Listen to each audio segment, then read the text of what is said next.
읽었던 욥기서 3장의 말씀은 욥이 처음으로 그 많은 고난 가운데 입술로 범죄치 아니하고 입술로 함부로 그 무엇을 불평하고 원망하지 않았다가 드디어 욥이 어떻게 보면은 자조 섞인 그런 마음으로 한탄의 목소리를 지금 쏟아내고 있는 것입니다. 혹시 방금 읽었던 이 내용을 여러분 느낌으로 한번 느껴보셨습니까? 도대체 어떤 상황이었길래 초반 서두에는요, 욥이 한마디로 말하면 내가 왜 태어났는가? 내가 왜 태어나가 본능적으로 애기의 젖을 빨고 먹고 살았는가? 도대체 그때 부름은 뭐하고 있었고, 자연 삼라만상에서 나를 죽일 수도 있는 여러 가지 자연적인 요소도 많이 있었겠는데 어찌하여 그것들이 나를 죽여주지 아니하고 왜 나로 하여금 이 땅에 태어나서 이렇게 살아가게 만들고 있는가 하는 거기에 대한 아주 처절한 그 몸부림. 다시 말하면 지금 현재의 욥의 고난이 얼마나 깊었으면은요, 자기가 태어난 날을 저주하고 원망하면서 왜 내가 그때 그냥 죽어버렸어야 되는데 왜 내가 살아있을까라는 것을 지금 이렇게까지 표현을 하고 있습니다. 특별히 22절에 보면 무덤을 찾아 얻으면 심히 기뻐하고 즐거워하나니 하나님에게 둘러싸인 길이 아득한 사람에게 어찌하여 빛을 주셨는고 나는 먹기 전에 탄식이 나며 나의 앓는 소리는 물이 쏟아지는 것 같고 나의 두려워하는 그것이 내게 임하고 나의 무서워하는 그것이 내 몸에 미쳤구나. 그게 뭐라고요? 그게 고난인 것입니다. 이 고난이라는 것은 욥이 느끼는 것은 평강도 없고 안원도 없고 안식도 없고 고난만 임하는구나 라고 외치고 있습니다. 조금 전까지의 이야기 속, 그 전까지의 모습 속에서는 대단한 믿음을 가진 사람으로 분명히 믿어 심지 않는데 오늘 이 장면을 가만히 보고 있다 보면은요, 이게 욥이 진짜 하고 있는 이야기 맞는가? 라는 생각이 들 정도로 그는 지금 자기의 처지에 대해서 얼마나 고통스러워하고 몸부림치고 있는지 모릅니다. 자기를 지으신 여호와, 자기를 이 땅에 보내신 여호와의 뜻은 어떻게 온데간데 없고 계속해서 지금 이 시간 이후로부터 구구절절 그들의 친구들과 대화하면서 자신의 삶의 억울함과 원통함과 이 고난에 대한 비애를 계속해서 이야기하는 걸 보게 됩니다. 도대체 이렇게 동방의 의인이었던 욥도 싫어하는 이 고난을 왜 하나님은 허락하십니까? 왜 하나님은 허락하셨습니까? 그 이유는 딱 한 가지입니다. 믿음이 믿음되는 것은요, 뜻밖에도 고난 가운데 있을 때 우리는 그것을 믿음이라고 합니다. 고난 가운데, 고난의 배경 가운데 연꽃이 피듯이 꽃이 피듯이 피는 그 모습이 바로 믿음이어야. 그러니 믿음은, 믿음의 꽃은 뜻밖에도요, 평화롭고 아주 아주 보기에도 온화한 이런 어떠한 환경에서는 고난의 꽃이 피지를 않는 것입니다. 너무나 아이러니하죠. 고난의 꽃이 피는 것은 뜻밖에도요, 믿음의 꽃이 피는 것은 고난이라고 하는 환경 속에서 많이 가능하게 꽃을 피울 수 있는 그것, 이것이 바로 믿음이라는 것을 그가 어떻게 보면 미처 생각 못했는지도 모릅니다.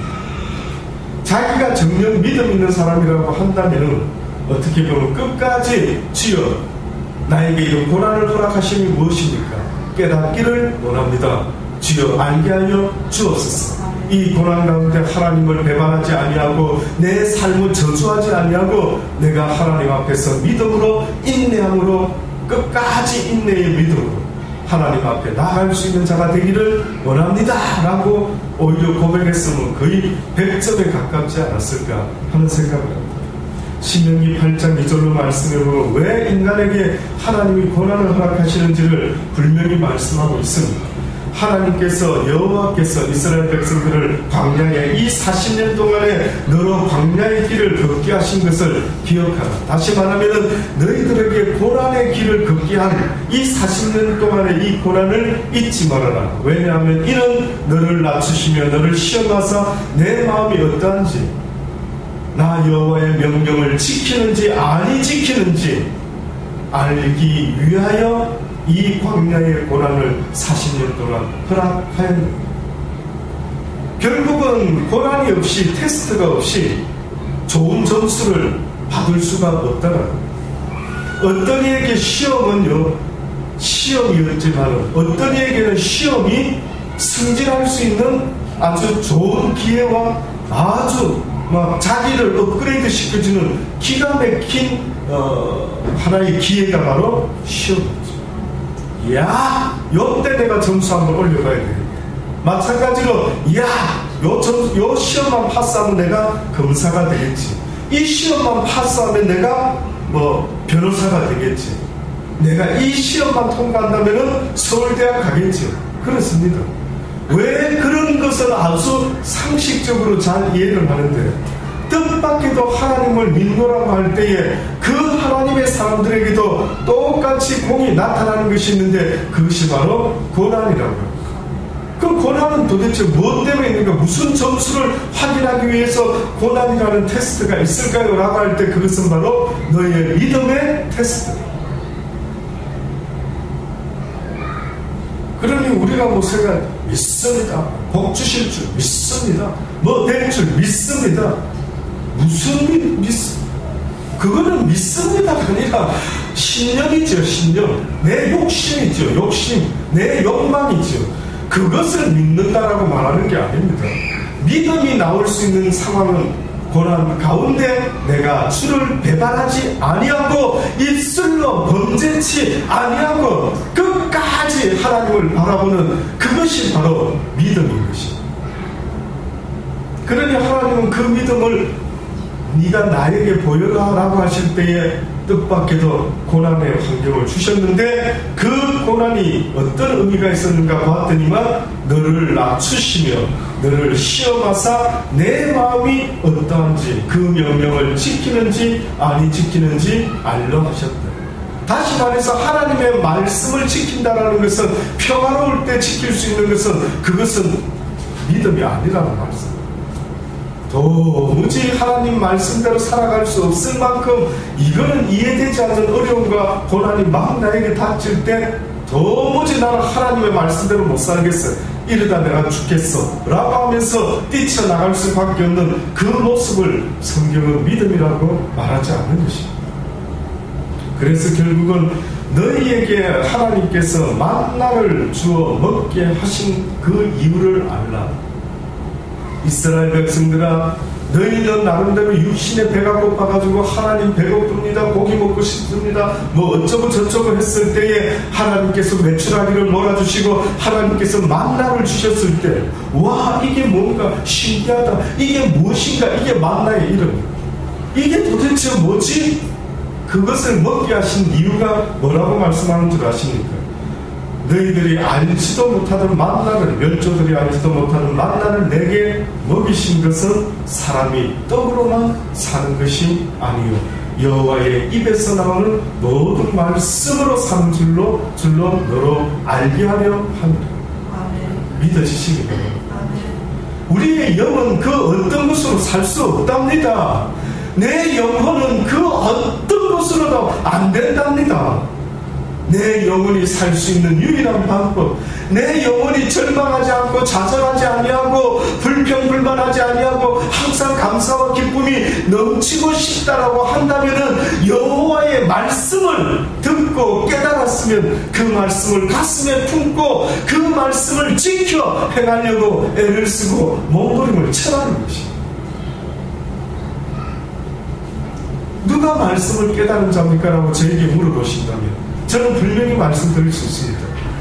깨달은 사람이라면 그 말씀을 지켜 행해보려고 무던히 애를 쓰는 사람. 그렇게 해봐야지. 그렇게 해보려고 몸부림을 치고 애를 쓰다가 때로는 그것이 안 되어서 쓰러지고 넘어지지 않습니까? 그때 시편 기자가 했던 고백이 바로 그 뜻입니다. 시편 34편에 보면 여호와의 눈은 의인을 향하시고 그 귀는 그 의인들이 여호와를 부르짖음에 귀 기울이십니다. 여호와의 얼굴은 행악하는 자를 대하사 저희의 자취를 땅에서 끊으려 하십니다. 잘 들어보셔야 됩니다.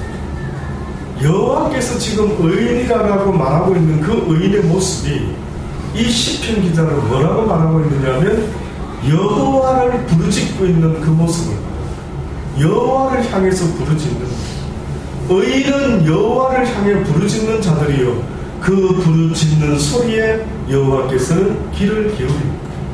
그러나 행악하는 자들은 여호와를 향하지 않고 원망과 불평과 저주 속에 살아가는 그들은 하나님은 끊어버리겠다.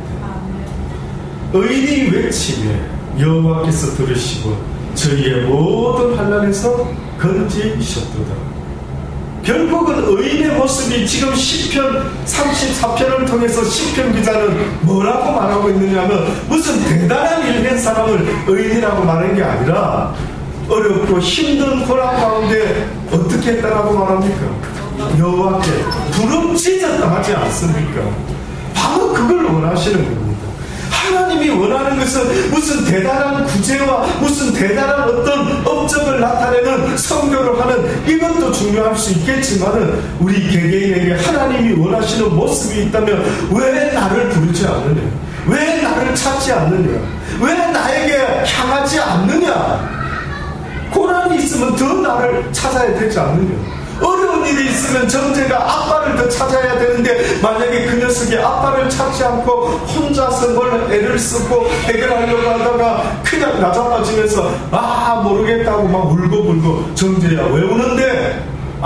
짜증나. 이게 마음대로 안 돼요. 이 일이 왜 내 뜻대로 안 되는지 모르겠어요. 이 녀석아 안 되면 아빠를 불러야지. 안 되면 아빠를 불러야지. 왜 주저앉아가지고 울고 난리를 치고 막 인생을 하나면서 이거 내가 왜 태어났던 거 내가 딱 죽었으면 좋겠다 이런 소리를 만약에 저 아이가 했다면 저는 너무너무 기가 막혀가지고 이게 무슨 이야기를 하고 있지? 간단한 문제인데 주여 나를 도우소서. 의인은 그렇게 한답니다. 하나님이 인정하는 의인들, 하나님이 용서한 죄인들은 하나님께 부르짖는 그들의 모습이 있고 의인의 부르짖음으로 하나님은 인정하고 계시는 겁니다.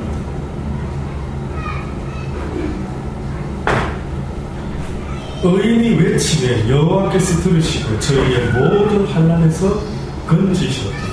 여호와는 마음이 상한 자에게 가까이 하시고 중심에 통회하는 자를 구원하시는도다. 의인은 고난이 많으나 여호와께서 그 모든 고난에서 건지시는도다. 여호와는 마음이 상한 자에게 가까이 하시고 중심에 통회하는 자를 구원하신다는 것입니다. 다시 말하면 의인의 기도를 들으신다는 것입니다. 또다시 말하면 하나님의 말씀을 가슴에 품고 그렇게 한번 살아보려고 애들 쓰고 노력하는데 잘 안 된단 말이죠. 내 뜻대로 안 된단 말이죠. 그래서 바울과 같이 나의 심령의 소원은 하나님의 선한 뜻을 쫓아 행하고 싶은데 내 육신의 또 다른 법이 날마다 나를 사로잡아오는 것을 봅니다. 어찌하면 좋을까? 오라 나는 공고한 자라. 그러면서 이 의인이 마음이 상하기 시작해요. 이해하시겠어요?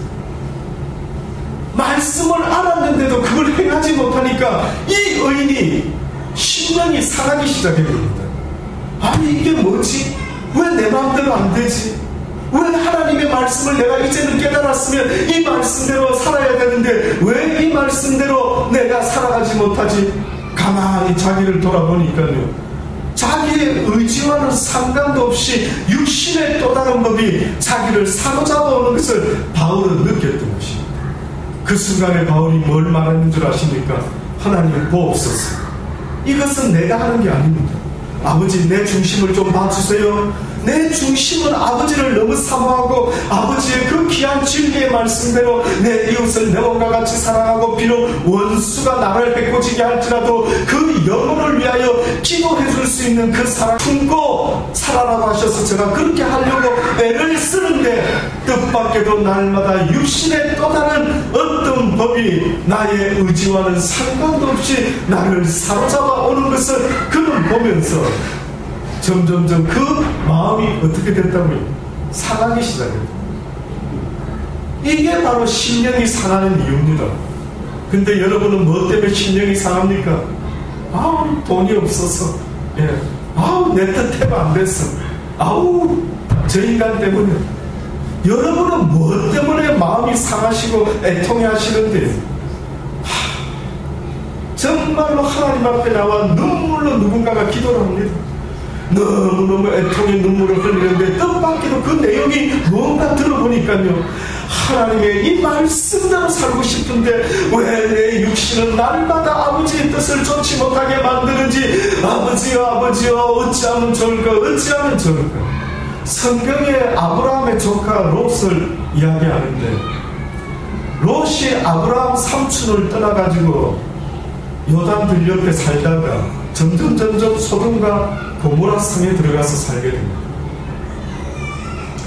막상 들어가서 살아보니까 하나님을 아는 롯이 보니까요, 와, 이 백성들은 하나님 말씀과는 완전히 거리가 먼 삶을 살아가고 있는 거예요. 다시 말해서 죄가 진지도 모르고 밥 먹듯이 아예 나쁜 습관과 나쁜 짓거리가 밥 먹듯이 먹고 살아가는 그런 백성을 보았던. 그러면 욥이 만약에 이거 내가 살 것이 못 되는구나, 떠나야 되겠다라고 떠났어야만 되는데, 안타깝게도 욥이 이러면 안 되는데, 이렇게 사는 거 아닌데, 이 사람들 왜 이렇게 살지? 이러면서 자기의 심령이 점점점 상했더라라는 성경이 어려운 욥이 불법한 자들의 행실을 보므로 그 심령이 상하여 갔다라고 이야기합니다. 결국은 어느 정도까지 무뎌졌는가 봤더니만은 성경에서 증거하기를 뭐라 합니까? 그 소돔 고모라 성 사람들의 타락한 모습이 어느 정도였느냐 하면은, 천사들이 롯의 집에 왔더니만 동네 사람들이 나와가지고요, 와, 못 보던 유한이 들어왔네 우리 마을에. 야, 그를 불러내라. 우리가 상관하리라. 우리가 동성연애하리라. 그 잡아내라. 그때 어려웠던 욥의 입에서 나온 말이 뭐였는지 아십니까? 남자를 알지 못하는 내 딸을 줄 테니 내 집에 들어온 이 사람을 건드리지 말아라 라고까지 아주 자연스럽게. 결국은 천사들이 롯에게 경고를 하지. 속히 이 성을 하나님께서 멸망할 테니 너희는 빨리 저 먼 산으로 뒤돌아보지 말고 나가라. 그러면 바로 저 같으면 어떻게 보면 뛰어나갔어야 되는데, 안타깝게도 그는 바로 나가지 않고, 잠깐만요, 우리 딸들과 약혼한 사익감들이 있는데 그들은 아마 우리 말을 믿을 겁니다. 계속 시간을 요구합니다. 그래? 그럼 빨리 가서 이야기해라. 사이들이 어떻게 했습니까? 자민의 이야기를 농담으로 무슨 그런 일이 벌어집니까? 지금 사람들이 이렇게 많은 성에 살고 있는데 무슨 이 큰 성이 멸망하자라고 그렇게 말씀하십니까? 설마 그렇겠습니까? 라고 했던 것입니다. 결국은 시간만 계속 끌다가 저 먼 곳으로 도망을 가라라고 말했는데 뭐라고 말합니까? 그냥 그러면 요 가까운 소알이라는 곳으로 가렵니다 라면서, 그냥 해라면 하면 될 텐데 무슨 이야기가 많고 무슨 이유가 그래 많은지 계속해서 그 말씀을 순종치 못하고 있는 그 욥의 모습이 히브리서 기자의 눈에는 어려운 욥이 세상 불법과 불의가 파치는 소돔과 고모라 성에 살면서 그의 심령이 상했던 영적인 감각을 점점 잃어갔던 모양이지. 그 심령을 하나님 말씀하는 거예요. 네가 그런 상황이라 한다면 내게 나와 기도를 했었어야 된다. 그 애통하는 마음과 안타까운 마음으로 내 이웃을 위하여 기도할 수가 있었어야 되는데, 어떻게 보면 롯은 그것은 알았지만 그들을 위하여 기도하지 못했던 그의 삶의 마지막은 그저 성경에서 밑도 끝도 없이 어떻게 됐는지도 모르고 성경으로 끝이 나고, 그의 일생이 믿음의 조상 아브라함과 시작은 했지만 롯의 마지막은 성경에 나와 있지가 않습니다. 죽었는지, 보통은 다 그가 죽어서 그의 열조와 함께 잠들었더라. 대부분 그의 마지막을 성경을 언급하고 있지. 뜻밖에도 시작은 좋았는데 마지막에 언급이 없었던 유일한 인물, 그게 바로 롯입니다. 그래서 하나님께서는 마음이 상한 자에게 가까이 하시고 중심에 통회하는 자를 구원하신다. 욥이 이런 마음으로 하나님 앞에 오히려 기도함으로 주여 주여 주의 뜻이 무엇인지 깨닫기를 원합니다 라고 했더라면 아마 그렇지는 않았을 테입니다. 시험의 3대 요소를 말하는 어떤 분이 있습니다. 마귀의 시험은 우리를 넘어뜨리기 위함이요, 사람의 시험은 자기 욕심에 미혹됨이요, 하나님의 시험은 우리를 축복하시기 위함이다 라고 말하는 분도 있습니다. 또 어떤 이는요, 아름다운 육체를 위해서는 쾌락이 있다. 그러나 아름다운 영혼을 위해서는 고난이 있다.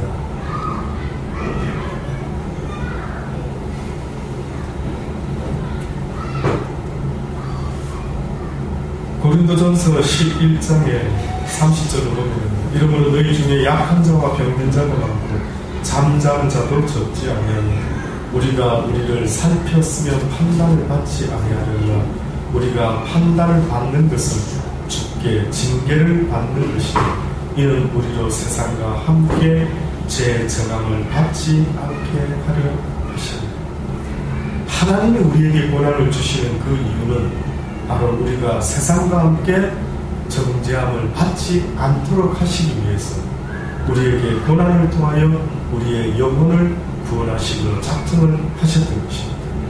그래서 성경에 보면은 너희가 나를 따라오려거든 너를 부인하고 너의 십자가를 지고 나를 따를 것이 아니냐. 십자가의 의미는 뭡니까? 고난을 상징하는 것이죠. 누구나 기독교인이라면 다 잘 압니다. 예수 그리스도께서도 하나님이 허락하신 육신의 삶의 마지막을 어디서 끝내시는 줄 아십니까? 십자가 위에서. 십자가 위에서. 예수님의 일생의 마지막을 그분은 어디서 마무리를 했느냐면 하나님이 허락하신 십자가 위에서 마무리를 했다. 바로 그 고난 가운데 그의 일생을 마치셨던 것입니다. 믿음의 주여도 온전케 하시는 이 예수를 바라보라. 저는 그 앞에 있는 즐거움을 위하여 십자가를 참사 부끄러움을 개의치 아니하시더니 하나님 보좌 우편에 앉으셨느니라. 너희가 피곤하여 낙심치 않기 위하여 죄인들의 이같이 자기에게 거역한 일을 참으신 자를 생각하라. 너희가 죄와 싸우되 아직 피 흘리기까지는 대항치 아니하고 또 아들들에게 권하는 것 같이 너희들에게 권면하신 말씀을 잊었거든. 사도 바울이 봤을 때에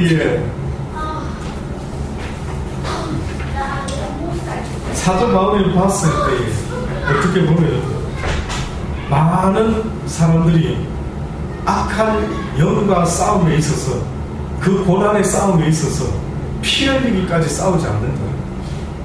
다시 말하면 죽기를 각오하고 고난에 대항하지를 못한다.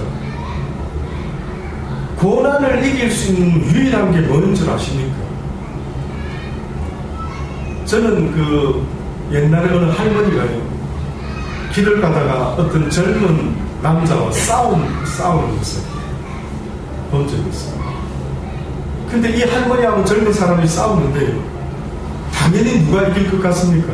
젊은이가 이길 것 같지. 그런데 보니까 할머니가 이기는 것이에요. 원인이 뭔지 아십니까? 할머니가 혹시 보디빌더 아니면 할머니가 무슨 쿵우를 먹은 것 같습니다. 한번 유추해 보시겠습니까? 할머니가 만약에 젊은 청년을 싸움에서 이겼다면 그것은 무슨 비법이 있어서 그럴까요? 무슨 비법이 있어요? 경험이 없으셔서 잘 모르시죠. 상상이 안 되십니까? 놀라지 마십시오. 그 할머니가요, 그 젊은 청년과 싸울 때 목소리 높여 외치고요. 내 인생은 이제 다 살았다. 그래, 죽여봐라. 죽으면 죽으리라. 이러고 이 할머니가 이 젊은이하고 싸우는 거예요. 젊은이가 이길 수 있을까요? 죽으려고 덤벼드는 할머니를 이 젊은이가 이길 길이 없는 거예요. 와, 할머니가 죽여라 하고 덤벼드는데 그 젊은이가 막 죽겠다 하는데 어떻게 할 방법이 없는 거예요. 지금 이 히브리서 기자도 히브리서 10장에 방금 제가 읽었던 이 말씀 속에서도 무엇을 말했는지 아십니까? 너희가 이 악한 영과의 싸움에 있어서 또다시 말하면 어떤 육적인 고난의 시험 앞에서 너희가 죽으면 죽으라 죽여라 이놈아 하고 덤벼드는 그 피 흘리기까지 목숨 건 각오가 없기 때문에 날마다 고난한테 진다. 날마다 고난한테 지는 사람이 있습니다.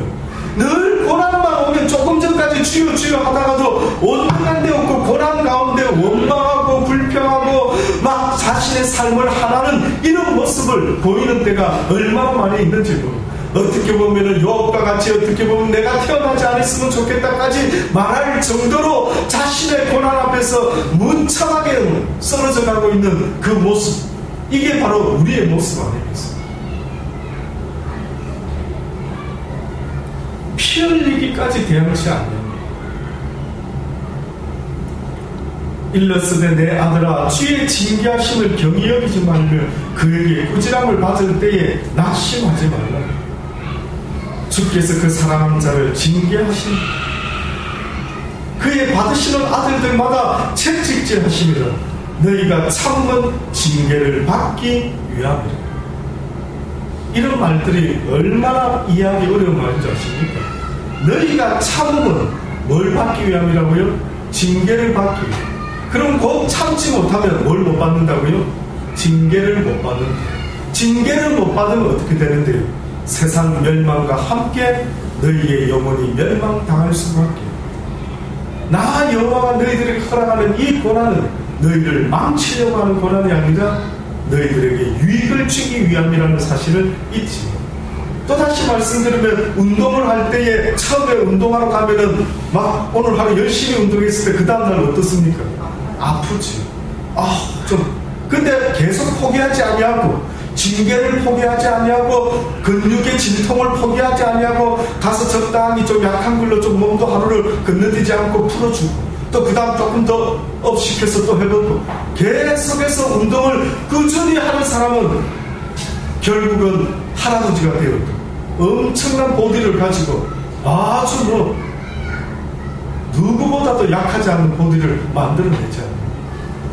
마찬가지로 우리 정신의 세계, 우리 영혼의 세계에서 하나님이 내가 네 영혼을 어떻게 연단시킬고 네 입에서 담대한 용사와 같이 특공 무술을 하는 용사와 같이 적군 앞에서 두려워하지 않고 떨지 아니하고 와라! 내가 내 놈들을 용서하지 아니하고 모두 다 무너뜨리리라. 도대체 어떤 군인이 그렇게 외칠 수 있느냐? 사기가 충만한 군인도 될 수 있지만 늘 준비된 군인이 그러지 않겠느냐?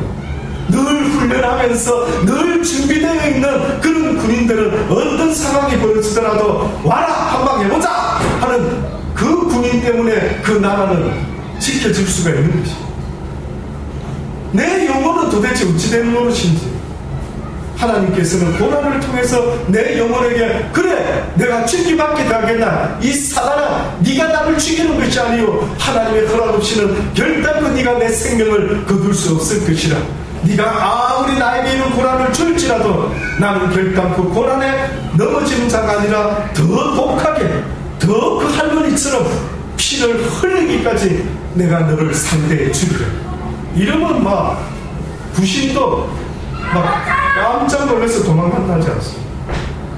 와, 독하다, 독해.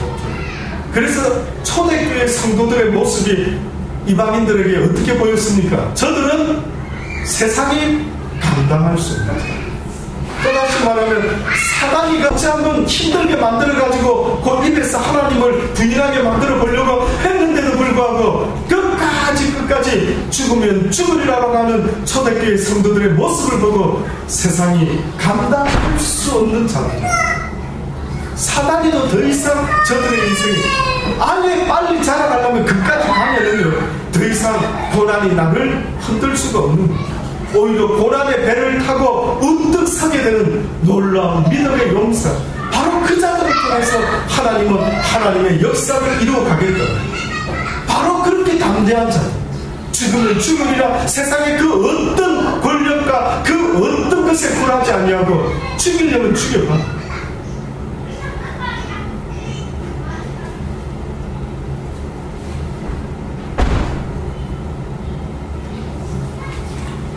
시편 119장에 보면 65절로 보면 여호와여 주의 말씀대로 주의 종을 선대하셨나이다. 내가 주의 계명을 믿었사오니 명철과 지식을 내게 가르치소서라고 말하면서 고난 당하기 전에는 내가 그릇 행하였더니 이제는 주의 말씀을 지키나이다. 고난 당한 것이 내게 유익이라. 이로 인하여 내가 주의 율례를 배우게 되었나이다. 하나님의 말씀을 배웠다라고 하는 이 시편 기자는 뜻밖에도 그가 어느 가운데 하나님의 말씀을 배웠느냐라고 봤더니만 고난 당하기 전에는 내가 그릇 행하였더니 이제는 주의 말씀을 지키는다. 고난을 겪고 보니까 이제서야 내가 주의 말씀을 지켜야 되겠구나라는 것을 깨닫게 돼요. 고난 당한 것이 내게 유익이라. 이로 인하여 내가 주의 율례를 배우게 되었나이다. 우리가 아이들을 키울 때 특별히 우리 병준이 같이 지금 이제 한참 말귀도 좀 알아듣기는 하지만은 그런 아이들을 대할 때 부모님들이 꼭 집에서 위험한 것에 대해서 주의를 주지. 병준아, 다른 건 다 만져도 되는데 이런 난로나 이런 물건들 만져서는 안 돼, 다칠 수가 있어, 이렇게 권면하죠. 근데 만약에 병준이가 또 실수를 한번 하고 뭘 건드려가 다쳤어요. 제가 한번 여쭤볼게요. 그 다음에 어떻게 할 것 같습니까? 여러분이 병준이 엄마라면 그 다음에는 어떻게 할 것 같습니까? 아니면 엄마가 이해가 안 되면 병준이 아빠라면 어떻게 하십니까?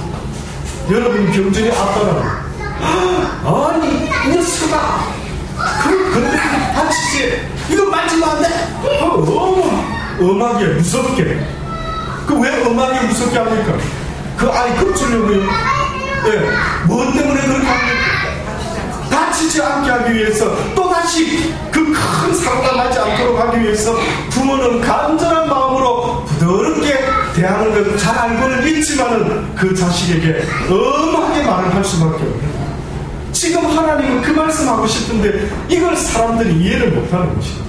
왜 내 인생에 이 고난이, 왜 내 인생에 이 어려움이, 계속해서 고난을 오히려 원망하며 불평하며 고난 때문에 더 죄를 짓게 되는 이런 희한한 일이 벌어지고 있는 것입니다. 저는 욥의 이 모습을 꼭 여러분 기억하시면서 내 입에서 살아가는 날 동안 내가 이해되지 않는 어떤 일이 벌어진다 할지라도 하나님을 단지 믿을 겁니다. 주는 선하신 분이시여 나에게 복을 주시기 위함이심을 내가 믿나이다 할 때 주님의 마음은 어떤지 아십니까? 고맙다 고맙다. 네가 나를 믿어줬으니 참으로 고맙다. 이 세상에 누가 나를 이렇게 믿어주는 자들이 있어요? 누가 나를 이렇게 믿어주는 거야? 너는 나를 믿을 수 있겠느냐? 지금 너의 모든 것을 나 여호와가 주관하고 있음을 믿어줄 수 있겠느냐? 여호와를 사랑하는 자고 그 뜻대로 부르심을 입은 자들에게 모든 것들이 협력하여 선을 이룬다는 사실을 잊지 말아야 합니다. 끝으로 송명일이라는 시인이 있습니다. 기독교 시인이지. 혹시 아시는 분은 아시겠지만 내성마비로 전도사 엄마에게서 태어난 사람이었습니다. 그가 30살을 넘었을 때 한 편지를 쓰기 시작했습니다. 그 편지의 제목은 하나님께 편지를 썼는데 예수님께, 그가 예수님을 알고 나서 30 넘었을 때에 예수님께 편지를 쓰기 시작했습니다. 제목, 고난의 선생님께 드리는 편지. 선생님을 쫓은 후에도 고난은 저를 떠나주지 않았고 오히려 고난이 많아져 고통스러움은 더해만 갔었었는데, 선생님이 저 옆에 계셔서 육신은 고달픔이 있으나 마음은 편안했고 감사함으로 고난의 길을 잘 밟을 수 있었지. 의심과 두려움이 있을 때는 두려워 말고 믿기만 하라. 슬프고 괴로울 때는 얘야 나는 너를 사랑한다. 제가 도저히 용서받을 수 없는 잘못을 했을 때 그래도 나는 너를 사랑한다. 선생님은 그렇게 수없이 말씀하시며 그 부드러운 손으로 안아주셨지. 제가 선생님을 만나고 건강이 없어도 지식이 없어도 많은 재물이 없어도 선생님이 계시기에 감사할 수 있었지. 선생님, 감사의 성숙과 이해의 성숙은 고난이 아니면 얻어지는 게 아닌가 봅니다.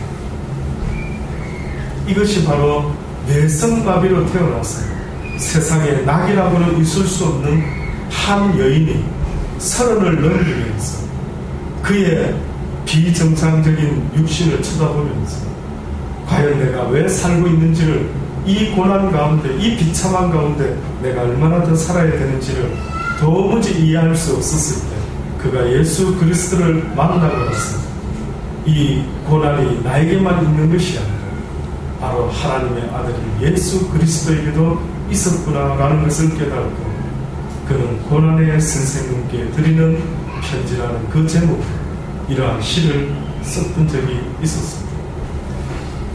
때로는 여러분도 힘들 때가 있겠죠. 혹시나 그럴 때에 여러분의 마음은 이 송명희 시인과 같이 과연 이 고난에 대해서 내가 어떤 생각을 지금 가지고 있는지를 한번 확인해 볼 수만 있다면 너희의 믿음이 과연 어디에 있느냐라고 물어보시는 하나님 앞에 우리는 대답할 수가 있으리라 생각합니다. 기도하시겠습니다. 고난 가운데 있는 우리의 모습 아버지 잘 아시는 줄 압니다. 육신 가운데서 살아간다는 자체가 고난임을 깨닫습니다. 우리의 영혼은 날로 새로워질 때마다 오히려 우리의 육신은 날마다 부패하여 가는 것을 볼 때마다 육신 가운데 있는 하나님을 향한 우리의 영혼은 오히려 날마다 십자가를 지고 가는 골고다의 길과 같음을 고백합니다. 때가 되면 육신의 삶을 벗을 날이 오겠지만 그날까지 주님만 바라보며 살아갈 수 있는 인내의 믿음을 가진 자들이 되게 하여 주옵소서.